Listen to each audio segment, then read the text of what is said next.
everybody, Marie here with the McWane Science Center. Welcome to another SciSparks. Today, we're going to be answering the question, how did that get in there? Stay tuned to find out.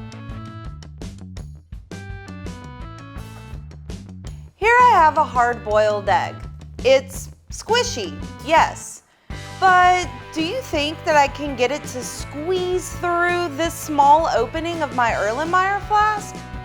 Well, I have some matches and the air all around me to make it do just that. So we have matches, and matches mean fire, right? And fire, of course, means heat. When matter is warmed up, it expands and spreads out. Well, air is no different. When I place a lit match into the flask, the air inside warms up and expands and increases the air pressure inside. Some of this warm, expanding air gets pushed out of the flask. This is an example of higher pressure air going to an area of lower pressure air.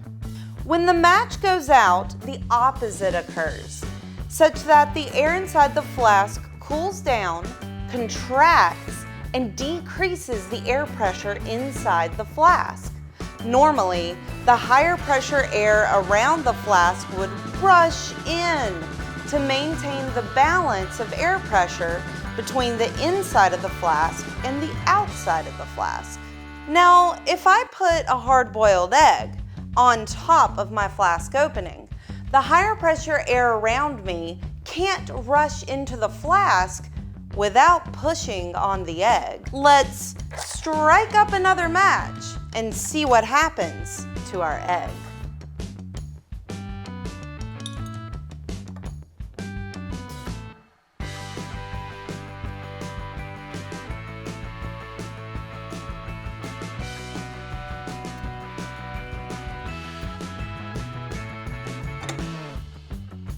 So what happened?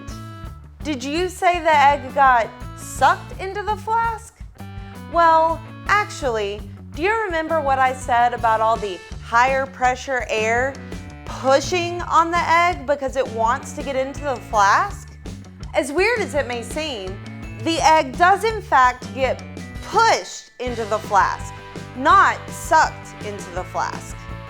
The loads of air pressure all around the egg vastly overpowered the lower air pressure inside the flask, thus forcing the egg in.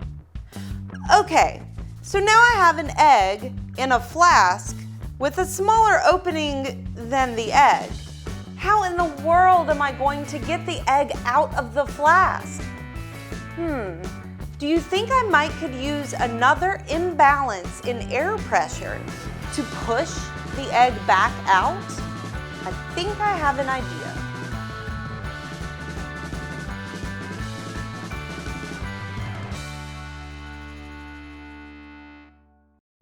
Crazy, huh?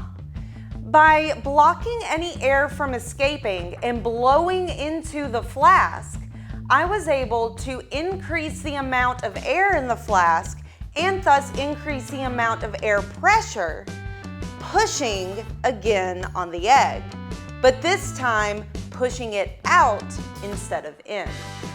Thank you so much for watching this episode of SciSparks. You can catch new episodes as soon as they're released by subscribing to McWane Science Center's YouTube channel. See you next time.